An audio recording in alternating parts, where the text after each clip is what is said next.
All right, we're live. Welcome, everybody.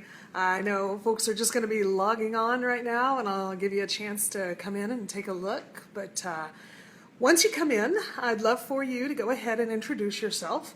I'll introduce myself. My name is Ginger Lumen, and I work for a nonprofit educational service center here out of central Kansas called ESDAC.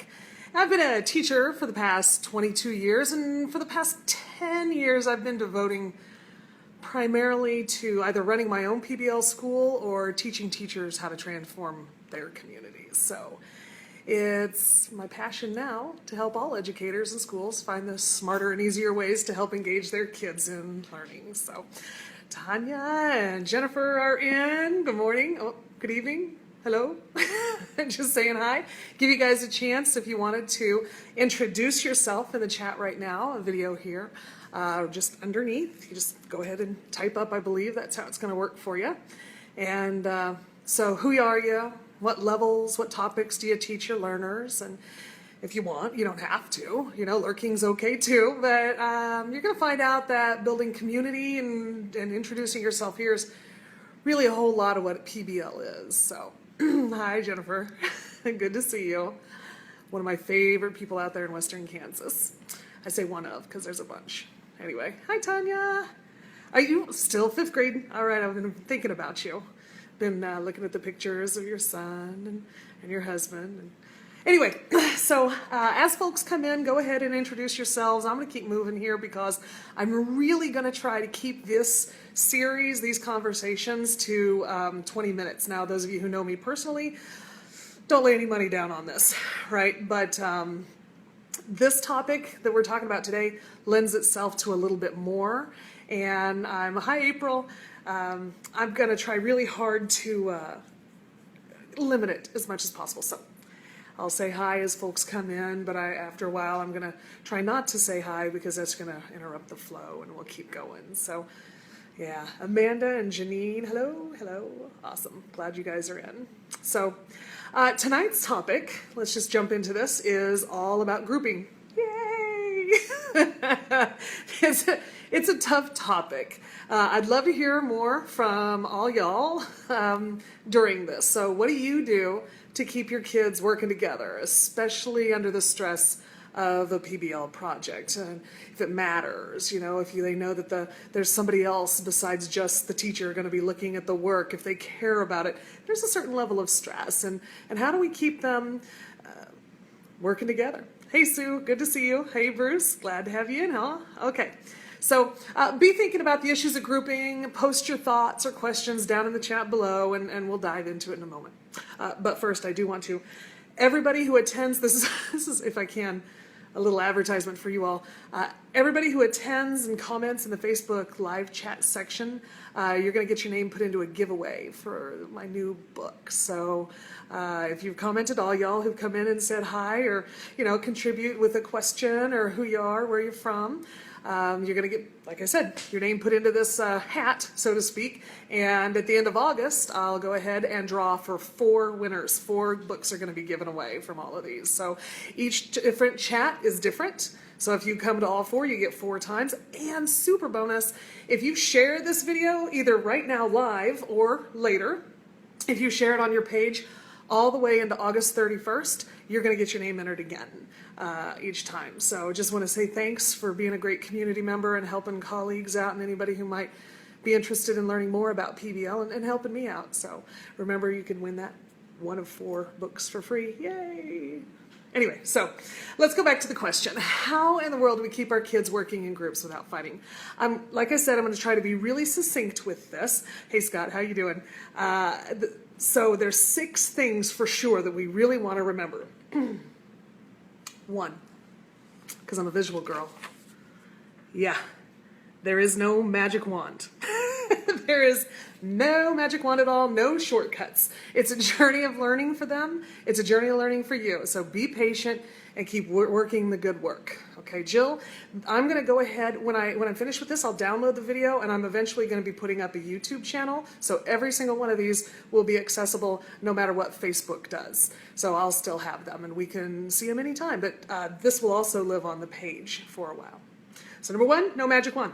Number 2, we're doing so far, Well, this is a question I get a lot. How many kids do I want to put? It's backwards. Oh, thanks for telling me, Janine.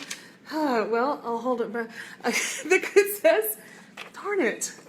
How many kids do we put into our groups?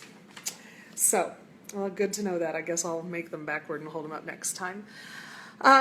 Quickly and easily, I just like to say if we put 2 kids in a group, there'll be arguments, they go to loggerheads. I like to have 3 people in a group. Personally, I think that's in my years of experience and working with teachers who work with groups, they also say that 3 is the best because you can have conversations and work stuff out. The gurus in the PBL world told me years ago, and they keep saying it's 4 is best in a group, and I don't deny that. I think that works fine with some. So, and of course 5 in a group means that 3 kids aren't working. Right? So, to me, that's what we want to do. Now, there may be some really big projects where you have like a whole school project or a whole team project, and there's maybe 4 or 5 groups. So you might have 10 kids in one group. At that point, I'd put them into subgroups. So even on that big group, break them down and say, now, what part of this would you want to take care of, and what part would you want to take care of? Because the larger the group, the easier it is to hide and not work. So thanks for thanks guys for the feedback on what works for you. Okay, so let's go to number 3 now. Group them with intention. If we want our kids to work well and not be messing around with each other, the old 1, 2, 3, 4, 1, 2, 3, 4. Okay, all the 1s here, all the 2s here, it doesn't work very well. I mean, it's a great way to get people put into groups immediately, but I like to be much more intentional. The backward slide for y'all. Group them with intention. Sorry. Number 1, I want to group them most of the time by ability. Yeah, I'm going to say that out loud. I want the kids who are a little bit further down the road to work with kids who are a little bit further down the road. And likewise, kids who might struggle in this content area, I want them to work together. And let me tell you why. Some of you guys may have heard this story before and some of you haven't. Be nice with me on this if you've heard it. I've got a friend named Shelly, right? And Shelly's a very good friend of mine, and I don't know if you know me in real life, but I'm not necessarily the most physically fit person in the world. And my friend Shelly is very fit. And I go to Shelly and I say, hey Shelly, hey, can you help me out sometime? I really want to get more healthy. Can you help me go to the gym and help me get healthy? And she said, oh my God, Ginger, I thought she'd never ask, and says, yes, absolutely. So we go to the gym, show up on the day, and there she is in her cute little outfit because she lives in the gym. And I, on the other hand, I'm lucky to not be in jeans. I'll just say that. And so I go in, and she says, all right, Ginger, let's get a little warm-up going, get a little cardio, just 5 or 800 minutes. No, it's 5 or 8 minutes or so when we start going, and we're talking, and pretty soon it's just her talking because I'm breathing, and I'm trying not to breathe because it's not really, this is just a warm-up, and I'm already starting to breathe heavy. And there she is, just doing her thing, talking about the day, asking me about my day. I'm trying to hold my breath, and by then I'm starting to sweat some, and I mean sweat not in the ladylike fashion. So she says, all right, warm-up's done. I'm thinking, wow, that was a workout for me. And she goes, no, let's start the workout now. We're working out. She's still talking at me, and I can't help it, but the longer she goes and we go, the perkier she is, and the more I hate her.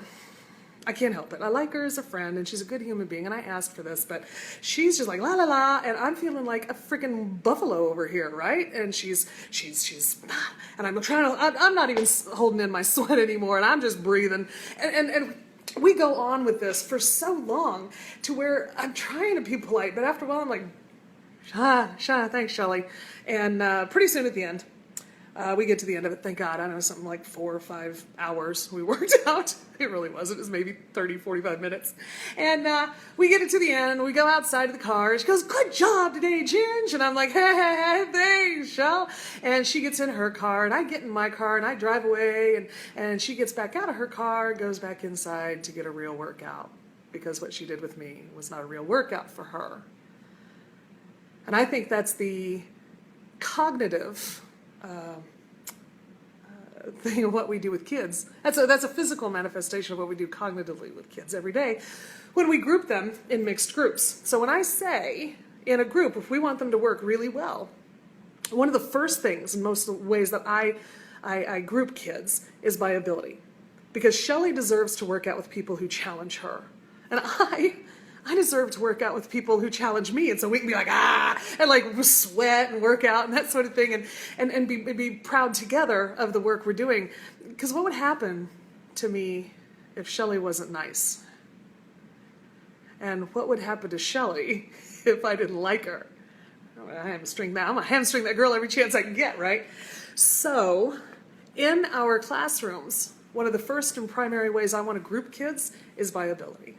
But if that's the only way we're grouping kids, we pretty soon have kids segregated into the haves and the have-nots. And that's not good either. I want all my kids to be part of a true community. Remember I said earlier that being part of the community matters? So how do I get them together heterogeneously and yet still not randomly, still very intentionally? It's my B level, is the interest grouping. On a regular basis, I want my kids to be able to say, hey, I'm interested in this topic.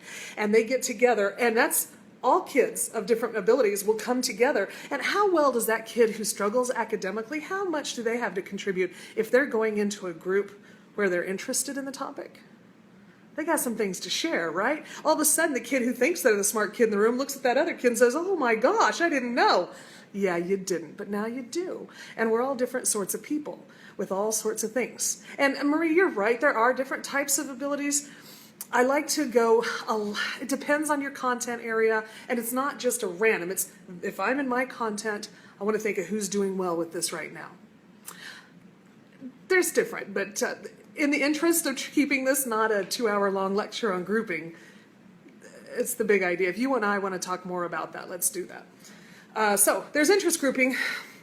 At age levels, there's probably 5 or 6 topics at each grade level, or not each generic level, the elementary, the middle, and high school levels, that we can probably hook just about every kid into this. What are those? So at the elementary levels, animals, cars, technology, games, fashion, beauty, Barbies, dolls, whatever, space, those sorts of things, dinosaurs, did I say that one? I can hook just about every kid in the room on some of those topics. At the upper level grades, that's probably things to do with sports and music and fashion and women's issues, civil issues. Let's see, technology for sure. There's a passel of things. So if I can get my content into an area of their interest, woo! Reality is sometimes, though, it's hard to shoehorn those pieces in. So what I might do is that if I've got a project that I'm putting together, there may be different components of it. So for instance, if we are building a 1/2 scale model of the Apollo 13 capsule, right? You know, the ones that went out and it's fun stuff. We're going to have a group that's the artifact group. So what's the stuff that goes around this? We're going to have a group that actually is the builders that are going to be, and so, oh my God, I want to be in the building group. I want to be in the building group. Cool. You go over there and they bring a little bit something to it because they got to choose based on interest, or I put them there because I knew that was their interest, right? We can talk more about this if you're interested, but for now, that's 1 and 2 with grouping them with intention. The third one I really like is because I have sometimes kids who aren't great in all content areas, but and in fact, they might be a little slow in some areas, but there's one area where that kid shines, right? So in that class, I'm going to put that kid at the top grouping. I call that readiness grouping. What are they ready for? What are their strengths, right? And so if I can, I don't care how great the kids' grades are, if they're ready for something a little bit more, even if it's just on this one topic in a class they're not great in, but they know this, I'm going to put them there. And again, help kids get to see each other in different ways on a very regular basis. So far we've talked no magic wand, how many in a group them with intention. I want to go to number 4. Thanks, Sue. You're so sweet. 4. Remember how many did I say there were? 6. We're getting there. All right. Number 4. Yeah, I'm going to read this to you. It says, use contracts to help them help themselves. It's all about their responsibility. I think it's really important that kids, as they get into groups, one of the first things they do is figure out how are we gonna work with each other in the group? Now, I've seen teachers before, and I've seen lots of examples before where they are like templates, or the teacher says, this is what your contract will say. I don't like to do that. Now, elementary teachers, pause for a second. Anybody, fourth grade and above, I'm talking to you. Anybody younger than that, hold pause for a second. I'm gonna come to you in a little bit. But contracts, I want them to be student written. Why? Because they're their contracts. They're their group. They've got to figure out how to work amongst themselves. Now, at first, remember that magic wand? There's no magic wand. You got to work through it. They're not great at it, but they'll get better. So when student contracts are student written, if they're brand new to this concept, I usually start out with 2 questions. One, what do you hate about group work? I ask any middle schooler or high schooler that, they've got an answer. In fact, they might have several answers, right? What do you hate about it? They write. Every kid individually writes it. And then I say, okay, cool. Now write down everything that you love about group work. It's a shorter list usually, but they're writing. And I said, okay, now everybody in your group, look at each other's stuff, share what it is, see your commonalities, good. See how you're different, awesome. Now write a contract that addresses those. I mean, that's a great challenge to start with. Remember to give yourself plenty of time for that, because if the kids have never done this sort of thinking before, what do you want me to write? I want you to write so that everybody has their needs met. So let's talk about it. And don't just make a big list of do nots, because that's what they see in some teachers' classrooms. Don't do this, don't do that.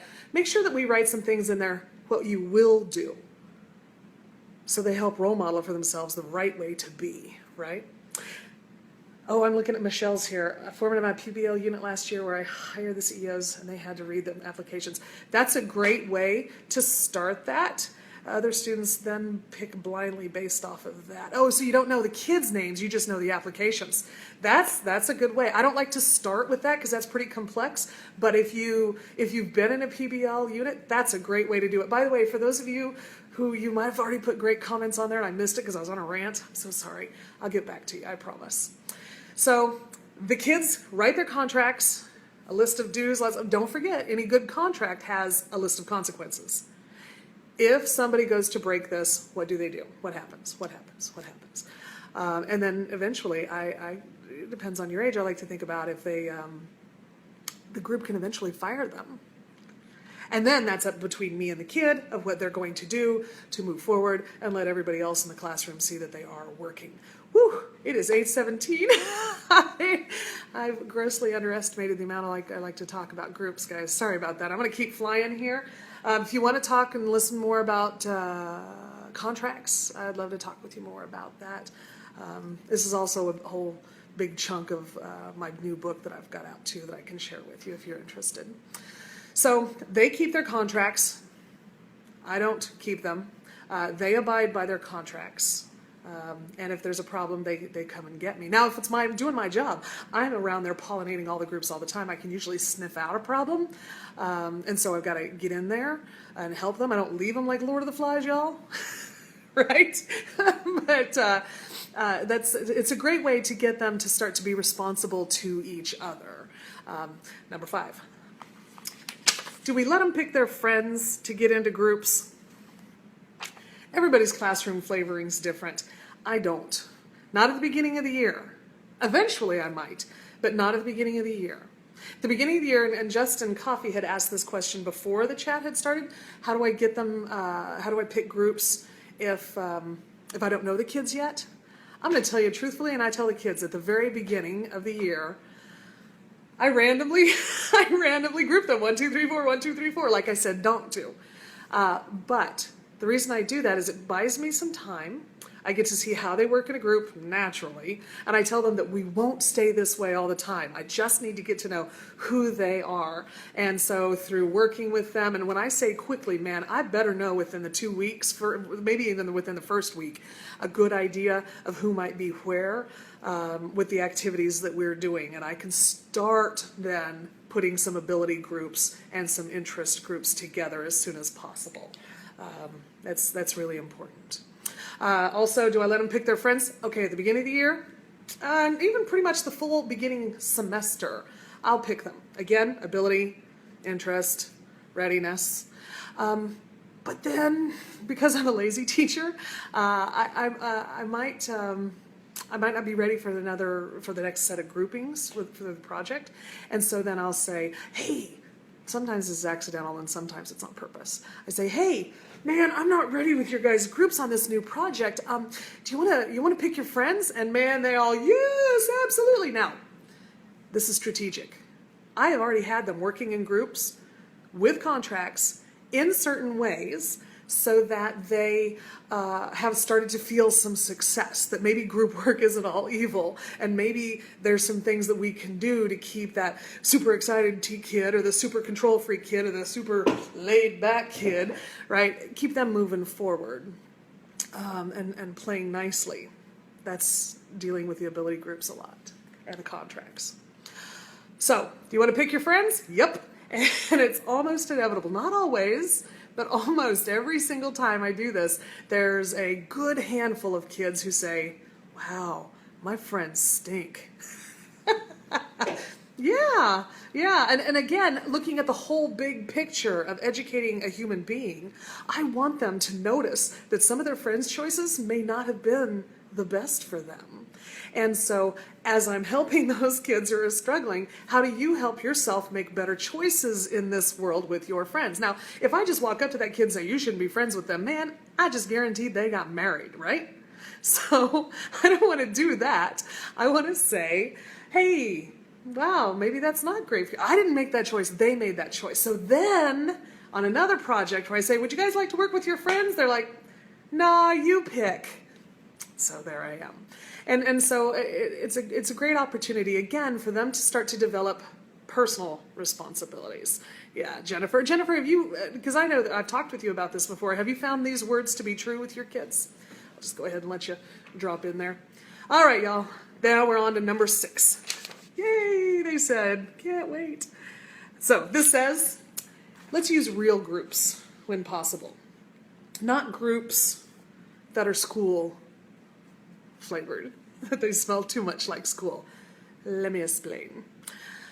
When I'm integrating topics, like bringing math or science into my social studies classroom or something into my language arts or language arts into something else, I'm very sure not to create groups of math or science groups. I don't want to do that because there are some kids who've already decided whether they're good or not at math. And so if I say, well, you want to be in the math group? No. Would you like to be in the group that builds the thing? Yeah, and they do math all day long. So, for instance, if they're building an undersea colony, right? Because the Earth in 25 years, the surface of the Earth is going to be unlivable. It's one of my challenges. It turns out we're going to need a group of kids to do math and science to build the oxygen and the carbon dioxide converters. We're going to need some kids who understand social structures and government to help us build our societal structures. We don't call the groups math, science, or social studies. Okay? So, our final big question.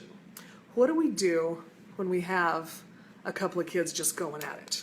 Right? You're in a group, everybody else is working, but they're starting to look at those two because like, no, I want it this way, no, I want it that way. Or worse, it's one kid and two other. And this is something that's really important to me. Oh, that kid, Jill, I've got that. I'm gonna get to you in just a second, or I'm gonna end up forgetting what I was on here. I'm like, squirrel just ran by. If you have kids who are really going at it and they refuse to look at others' points of view, no, it has to be this way. Okay, stop. If we had to go with that person's, the other person, give me 3 reasons of what we could do to make that person's idea work. It doesn't work right now, as you said, but if it was going to work, what would you do? And so therefore, they're on. And now they're starting to find some compromises with each other and for themselves. Very important. All right. So, Jill, how do I combat the kid who nobody likes to work with because they're either difficult? Again, this is in part of the process. It's not just a one-piece application. If we can get them into respectful groups, it matters. I want them in ability grouping. I want them working with contracts. And most importantly, they've got to be working with a project that matters to them. Not just something that I just came up with. Hey, build this thing. And they're like, I don't give 2 rips about that. If it matters, and I put that sense of urgency in there, they're going to have to find a way through it. That being said, we might have some kids, for instance, who are on the spectrum, who have struggles. Then I work with the special education teacher or my own knowledge of how I would work with that kid to look for future life goals with them and how things might work out. Otherwise, those are the kids who really need us, and to yell at them doesn't help. So we've got to figure out a way to help them how to be good people in the world. So last thoughts about grouping. There is no magic wand. There are no shortcuts. It's a journey of learning for them. It's a journey for learning for you. Be patient. Keep working the good work. The more you do this, the better they'll get at it, I promise you. And Lord knows we need good people who know how to compromise, contribute, and work together in groups, don't we? Right. So, as we come to the end, friends and family, if you found anything valuable here today, please remember to share this video out so other folks can see it later too. Remember, everybody who comments in the Facebook live chat section gets their name put in the giveaway for my new book. Lots of you guys active there today. Love you, love you. Everybody who shares this video on their page all the way up to August 31st, you'll get your name entered twice because we're giving away 4 books this month. Also, if you haven't yet, be sure to like the LifePractice PBL Facebook page where you're seeing this so you can be notified of our next Facebook live chat, which is, it's on the page. It's August 23rd, and it's all about building PBL lessons, so sparking really genius learning. It's kind of that, what I was talking with Jill a little bit ago, which was how do we make sure the projects are really tasty so that it matters to them? We're going to talk a whole lot about that. Remember these tips and more. If you're interested, if I went too fast or I didn't go in depth as you like, if you check out our lessons for, I have to do it. My Lessons for Life Practice Learning book that's just brand new out. It's so new out, it still has that fresh baby scent on it. It's available at our ESDAC site. I'll drop the link onto this page. You can see it. Otherwise, I want to say thanks for being with us tonight. I appreciate your patience and all y'all's support with my first Facebook Live chat. Mwah, mwah. I hope to see y'all again next week. Thank you so much.